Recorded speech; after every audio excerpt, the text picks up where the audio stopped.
까다로운 오피스텔 상가, 집합 건물 관리가 정말 어렵다. 난해하다. 특히 깜깜이 오피스텔 상가 관리이기 때문에 걱정 많으셨죠. 자, 오늘 그 오피스텔 상가 관리 문제 때문에 어려움을 겪는 분들을 위한 정말 도움이 되는 뉴스, 알찬 뉴스, 정말 튼실한 뉴스를 가지고 여러분께 나왔습니다. 제가 지금 나와 있는 곳은 경기도 고양시에 위치한 오피스텔입니다.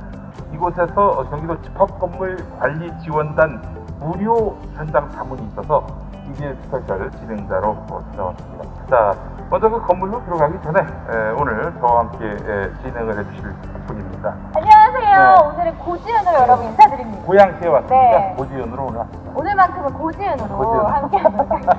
사실 제가 오늘 여기 온다고 해서 네. 공부를 좀 해봤어요. 예. 사실 오늘은 굉장히 유익한 시간이 될 것 같은데요. 요즘에 집합 건물 중에서도 네. 오피스텔이나 상가 건물들이 굉장히 많잖아요. 그렇습니다. 근데 그 안에서 가지고 있는 소유자분들도 그렇고 실제 그 안에서 거주하시는 분들 혹은 뭐 상가에서 지금 뭐 임대를 해서 또 이용하시는 분들이든 양쪽 모두가 정말 합리적으로 이 운영을 잘하기 위해서는 이 여러 법에 또 보호를 받아야 되잖아요. 그렇습니다. 근데 예. 그동안 혹시 좀 그런 부분에서 부족했던 부분들을 예. 바로 이 관리 지원단의 이런 도움으로 인해서 예. 점점 더 도와준다고 하니까 모르셨던 분들 오늘을 통해서 아시면 너무 유익한 시간이 될 것 같습니다. 그 아는 분들은 잘 아실 거예요. 그 민간 그 집합 건물 같은 경우에는 이게 공공의 그 수세라든지 혹은 대입이 굉장히 어렵습니다. 네. 그래서 경기도가 또 이런 분쟁을 두고만 봐서는 안 되겠죠. 네. 그래서 서로 화목한 공동체를 꾸리기 위해서 공공이 나서서 맞습니다. 조정해드리고 또 도움을 드리는 네. 그런 일들을 지금 경기도 집합건물관리지원단이 하고 있습니다. 심지어 무료로 지원을 해주는 무료로 하고 있어요? 네. 오, 야, 그래서 경기도의 뭐랄까요, 무료 복지는 네. 어디까지입니까?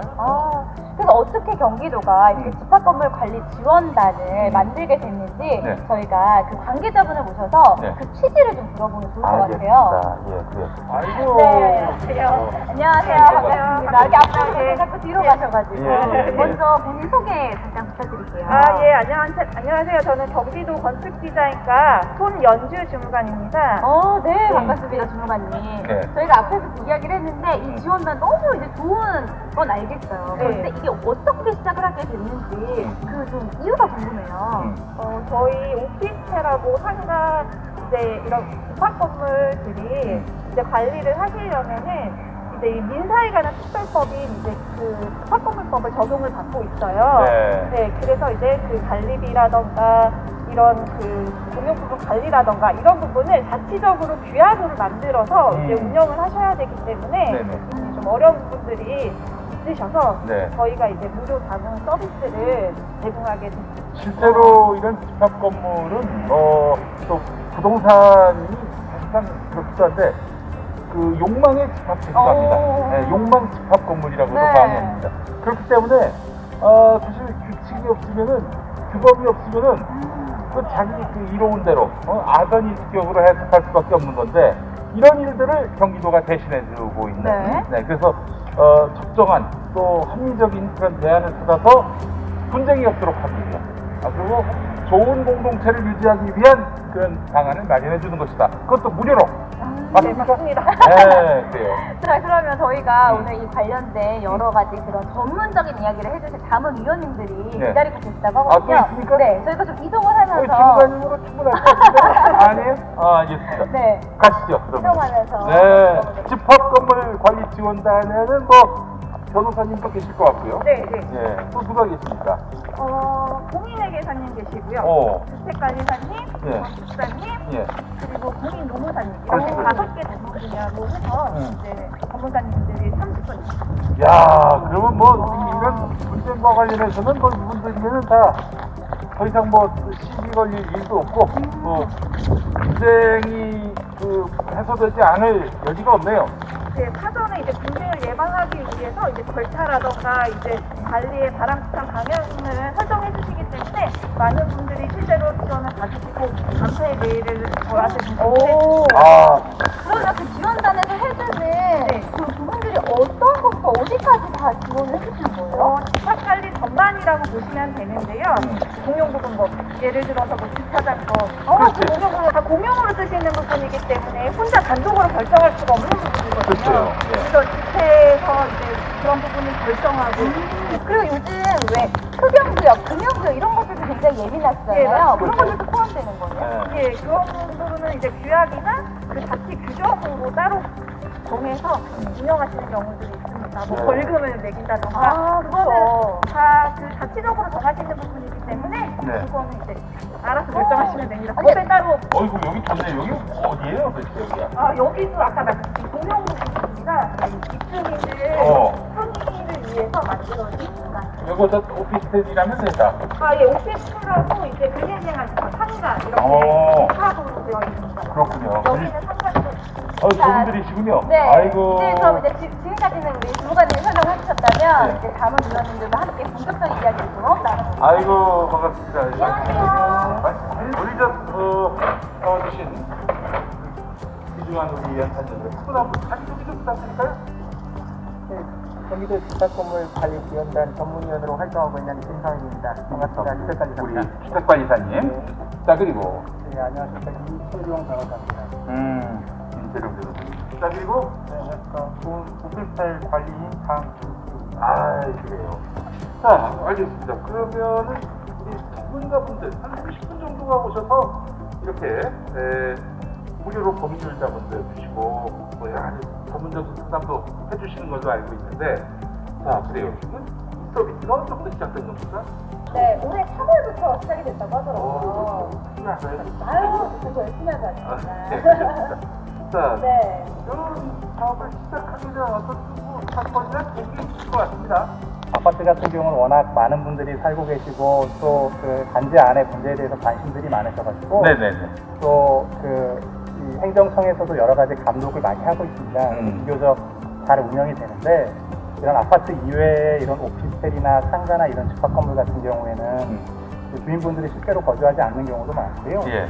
서로 간에 공동 의사결정을 해서 운영되는 게 조금 잘 원활하지 않은 경우들이 아하, 많이 있습니다. 그래서 그렇습니다. 예. 그런 거를 조금 활성화시키고 도움을 드리고자 경기도에서 이런 프로그램을 만들어서 지원 중입니다. 예. 아이고 너무 좋습니다.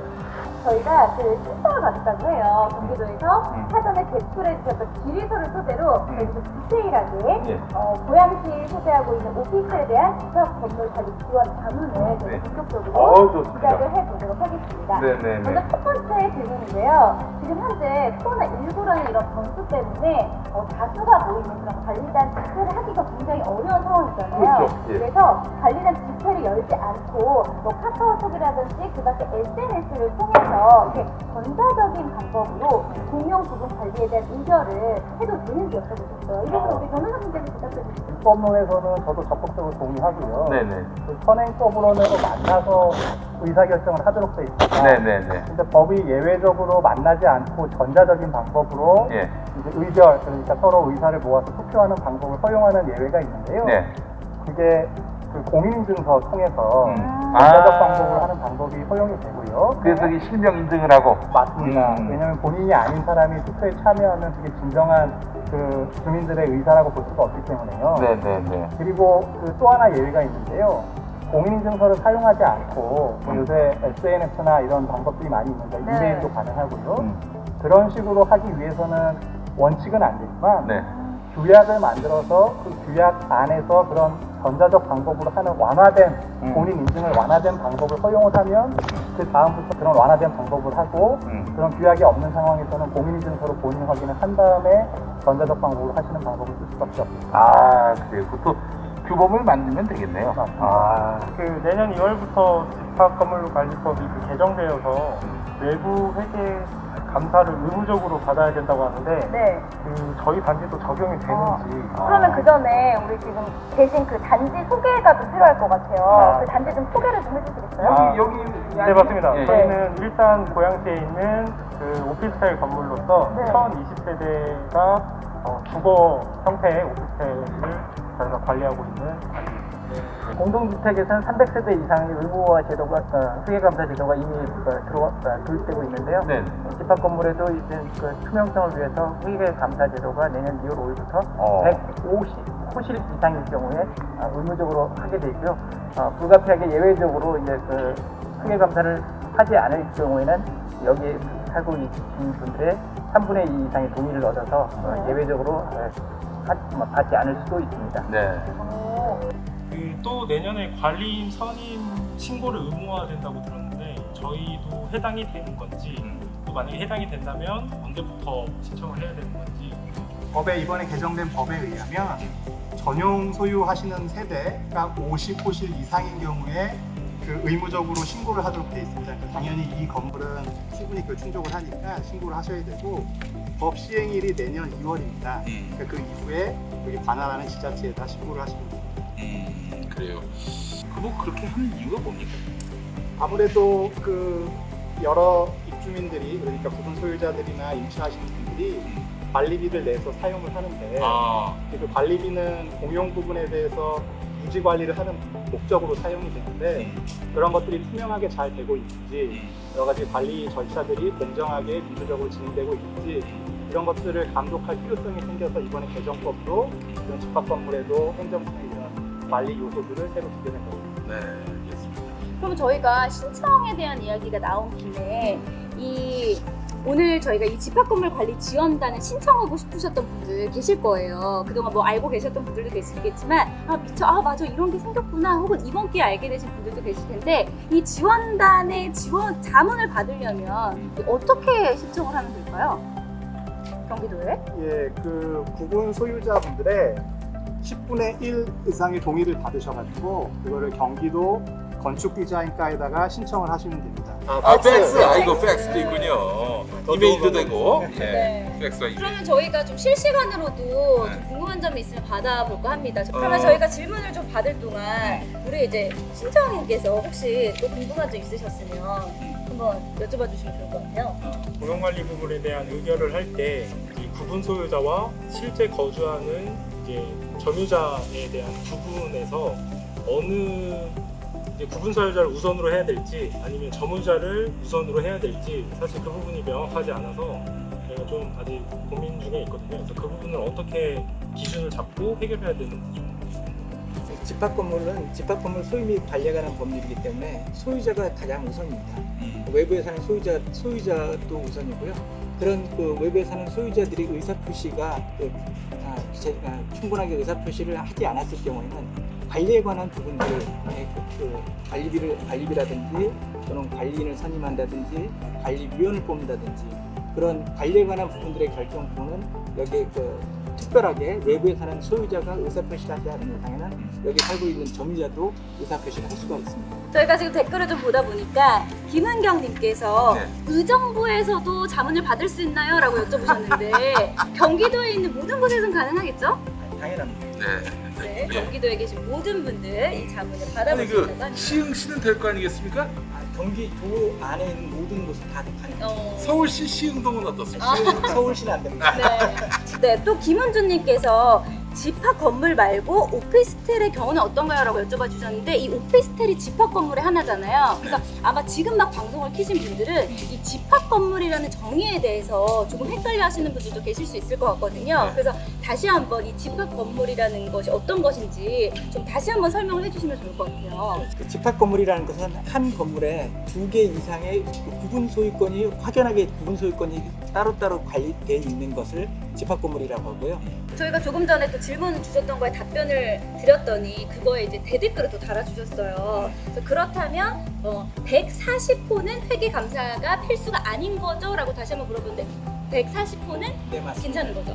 149호까지. 그렇죠. 정확합니다.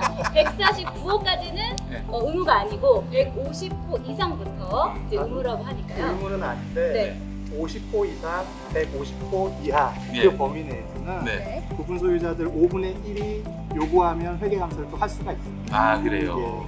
오피스텔도 공동주택처럼 아파트 관리비도 공개가 되나요? 이렇게 말씀해 주셨는데 사실 저도 그런 궁금증이 있었어요. 대규모 아파트의 경우에는 이런 관리비가 굉장히 투명하게 이렇게 공개가 되어 있는 경우가 많잖아요. 그런데 주거용 오피스텔이라든지 상가는 그렇지 않은 경우도 제가 봤던 것 같거든요. 혹시 이 부분에 대해서는 이렇게 주거용 오피스텔이나 상가는 이 관리비가 공개될 의무가 없는 것인지 이 점 뭐가 달라질까요?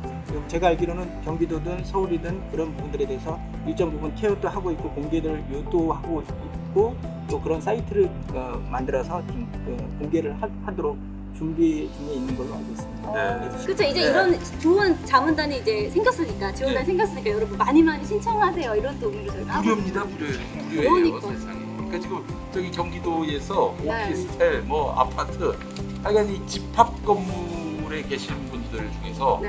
아 우리 저 아파트 오피스텔 여기서가 좀 이게 좀 뭔가 네. 투명하지 못하다 이런 생각이 드시는 분들은 주민들과 함께 뜻을 모으셔가지고 맞습니다. 신청하시면 됩니다.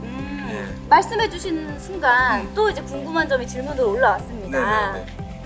저는 성남시에 거주를 하고 있고 음. 신규 집합 건물 주상복합 오피스텔이라고 해요. 입주자 대표가 돼서 여러 가지 분쟁과 어려움이 있다고 합니다. 어떤 부분이냐 하니 쓰레기 분리수거나 흡연 장소 관리, 또 주차장 사용에 대해서 집합 건물 법으로 지정이 된 것들이 있는지, 그리고 자치회에서 벌금 규정을 만들려고 하는데 이런 절차가 어떻게 되는 것인지도 궁금합니다라고 하셨는데요. 저희가 아까 오프닝으로 걸어서 그런 이야기 했잖아요. 예. 뭐 흡연 구역들 그러면 어떻게 할 건지, 주차장 어떻게 할 건지 이런 거 진짜 중요하잖아요. 예. 근데 공용 부분을 어떻게 사용할 것인지는 그 뭐 가장 기본적으로는 최초의 집합 건물을 건축했을 때 그 들어온 형상에 따라 다르겠지만 네.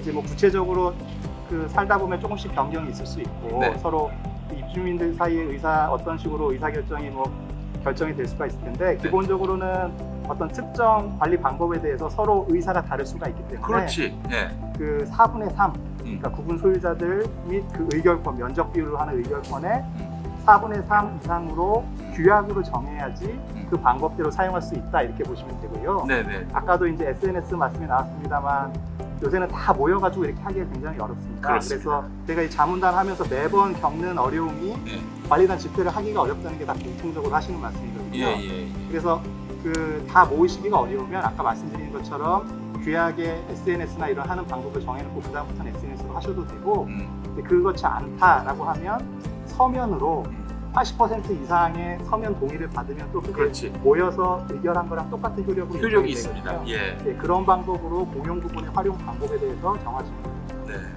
아니 벌금을 내규에 넣어가지고 그렇게 쓸 경우에 강제력이 있냐 이거죠. 강제력. 그거는 뭐 일률적으로 된다 안 된다 말씀드리기가 굉장히 어려운 부분인데요. 네. 그거가 어떤 행정력, 강제력을 가지고 하는 부분이 아니라 예. 서로 타인들 간에 자치적으로 정한 일종의 규칙 이런 그렇죠. 거여서 예. 그거를 그뭐 관리비의 항목을 만들어서 징수하고 이렇게 운영을 할 수 있습니다만 만약에 누가 그걸 끝까지 안 냈다, 나는 이거 죽어도 못 낸다 라고 할 때 그거를 법적으로 다퉈서 어떻게 할까는 조금 그게 얼마나 합리적인 금액이고 그 규칙이 어떤 필요에 의해서 어떤 그렇지. 전체 공익적 필요에 의해서 정해진지 이런 좀 구체적으로 보고 효력 여부를 판단해야 돼요. 리틀 CEO는 네. 이런 그 서비스를 신청하시고 지금 경기도로부터 도움을 받고 계시는 거 아니에요? 예. 예. 어떻습니까? 네, 뭐 저희가 뭐 저희 자체적으로 규약을 만들고 이렇게 운영을 해왔죠. 네. 사실 저희가 법적으로라든지 그런 예. 걸 잘 알지 못했기 때문에 네. 정말 많은 도움이 되고 예. 또 앞으로 이제 좀 변화되면서 개정된 안들 왔을 때도 많은 도움이 될 것 같습니다. 네. 맞습니다. 이 법이라는 게 또 한 번 정해지면 쭉 가는 거면 뭐 공부를 해서 이제 바로바로 알 수도 있겠지만 근데 법이라는 게 조금씩 개정이 되다 보니까 그 부분을 누군가 옆에서 좀 그때그때 알려주면 훨씬 좋잖아요. 글쎄 말이에요. 우리가 또 본업이 있는데 계속 법만 보고 있을 수도 없고. 그렇죠. 그래서 지금 우리 아파트 공동 규약 같은 거 이런 것들의 권위가 실리고 또 나름대로 이거 지켜야지. 어떤 그런 그 의무감 같은 것도 만들어주는 이런 일들을 지금 경기도가 하고 있는 거예요. 그죠? 예. 특히 어떤 도움을 많이 받으셨는지 좀 얘기해 주신다면. 저희는 지금 뭐 아까 말씀하신 네. 그 관리단의 집회에 관한 네. 그런 부분에 대해서 좀 어떻게 할지 굉장히 고민이 많았는데 결정을 못 하고 있었는데 네. 그런 부분에 대해서 조언을 해주셔서 그런 식으로 관리단 집회를 좀 운영을 해야 되겠다. 말 안 듣는 입주자도 있을 거 아니에요. 많을 것 같아요. 그럼 어떻게 대처하세요?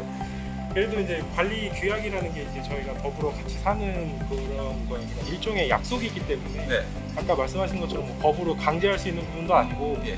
벌금으로 뭐 이렇게 세대에다 부과하는 것도 아니기 때문에 네. 저희가 이제 계속적으로 이제 계도를 하고 있는 상태입니다. 그러면 저희가 이쯤에서 사전에 받았던 질문 중에 하나를 좀 여쭤보도록 할게요. 이제 어떤 분이 어떤 사연을 주셨냐면 입주 초에 보통 시행사와 분양자가 선정한 위탁 관리 회사가 이제 이렇게 정해지곤 하잖아요. 그런데 이 관리 회사에서 관리비라든지 각종 용역 계약을 공개하지 않고 있다고 합니다. 그래서 이 입주민들이 그러면 이 위탁 관리 회사를 중간에 변경할 수 있는지 이걸 여쭤보셨거든요. 변경이 가능한가요? 예, 사실은 어떻게 보면 이 집합건물법에서 가장 민감한 부분이기도 하고 종종 언론에 나는 실제로 사건 사고가 있어서 언론에 나는 이런 네. 경우인데요. 두 가지 경우로 나눠봐야 될 것 같습니다. 하나는 처음에 이 건물이 신축돼가지고 분양을 할 때 분양자가 그냥 일방적으로 어떤 위탁관리 회사를 해가지고 관리를 맡기고 그 업체를 선정할 때 그 입주민들의 의사는 전혀 반영이 안 되죠. 그럴 때는 집합건물법이나 판례의 입장에 의할 때 이 입주자들이 새로 관리단 집회에서 관리인을 선정해가지고 스스로 관리가 할 수 있을 때까지만 기존 업체가 그 관리를 할 수 있는 권한이 있다 이렇게 보고 있거든요. 네네. 그래서 아까 말씀드린 대로 관리단 집회를 여셔가지고 또는 뭐 서면 방법에 의해서 관리인을 새로 선정하시고 그 관리인이 새로 이제 그 관리 업체를 한다 그러면 이제 변경이 가능하고요. 두 번째로 예컨대 분양계약서에 어떤 특정 업체를 관리 업체로 한다, 관리인으로 한다라고 하는 문구가 있어서 다 그거에 서명을 하셔가지고 그 분양계약서에 의해서 일종의 입주민들이 그 사람을 관리인으로 선정했다라고 의제되는 경우가 있습니다. 그런 경우에는 관리인으로서 책임을 져야 되기 때문에 네. 집합건물법에 의하면 뭐 매월 1회 정도 입주민들한테 그 관리비 어떻게 쓰이고 이런 상세 내역을 보고를 하도록 되어 있거든요. 그래서 그런 자료를 요구하시고 뭐 열람 등사도 요구하시고 만약에 그게 응하지 않거나 응했는데 그 자료로 봤을 때 뭔가 그 관리상의 비용 사용상에 큰 문제가 있다. 그럼 그냥 관리인을 해임하시고 새로 관리인을 또 뽑으시면 됩니다. 아, 그래요. 해임은 그게 조사적인 절차를 거치면은 강제력이 있는 모양이군요. 예, 맞습니다. 네, 그럼 이제 질문을 좀 더 이어가 보도록 할 텐데요. 우리가 보통 관리단 집회에서 왠지 느낌에 소유자만이 권리가 있을 것 같은 느낌이 좀 있잖아요. 그렇지. 그런데 관리단 집회에서 소유자가 아니라 임차인. 임차인이 참석을 해서 의결권을 행사할 수도 있는지 그거 중요한 질문입니다. 네. 쉽게 간단하게 설명드리면 중요한 의결에는 임차인이 안 되고 소유자가 의결을 해야 되고 그냥 평이한 관리 문제에는 임차인이 대신해서 참석할 수 있다 이렇게 아시면 될 것 같고요. 네. 그냥 간단하게 구체적으로 말씀을 드리면 관리인 선정하고 관리위원 선정하고 일반 관리사항, 통상적인 관리사항 할 때는 임차인이 주인 대신에 의결에 참여할 수가 있고 그 외의 사항에는 주인이 특별히 임차인을 대리인으로 해서 신고하지 않는 한 주인이 의결을 할 수 있다 이렇게 보시면 그 중요한 게 뭐예요? 중요한 문제라고 하는 게.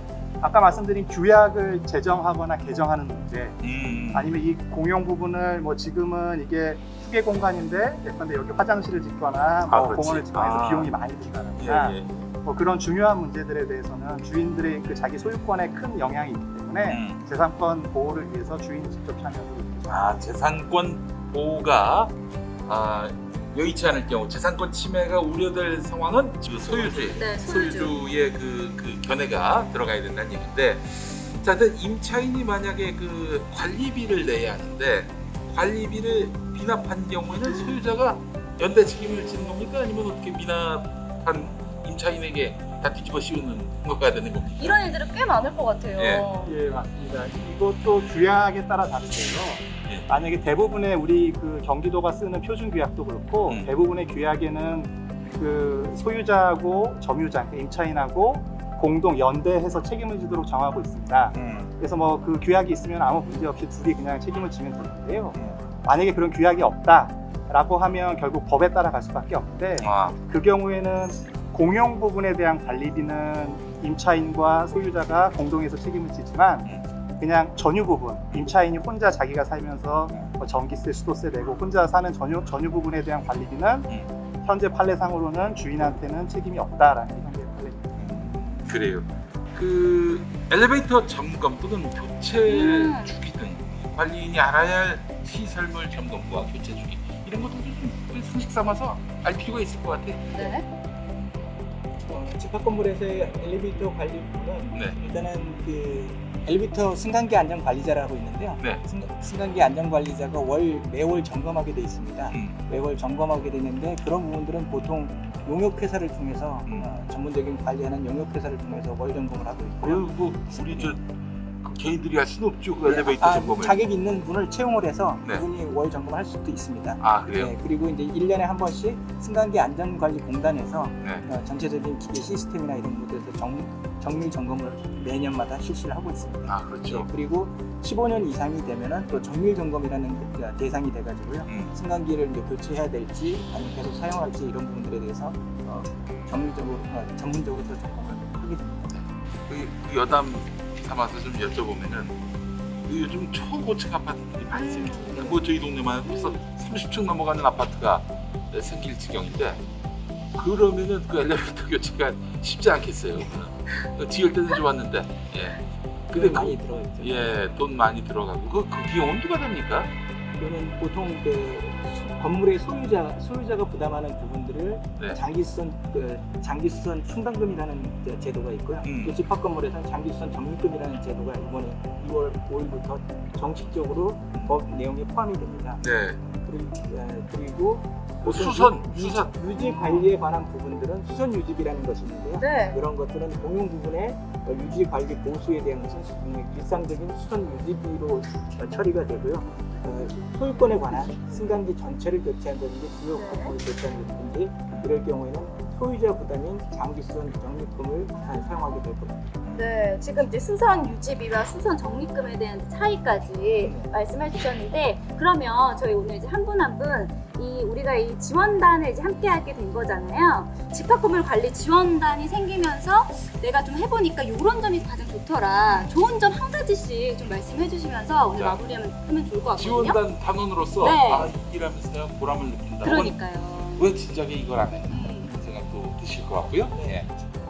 그 경기도가 올해 들어와가지고 이 집합 건물에 대해서도 이제 케어를 행정 서비스를 시작을 했습니다.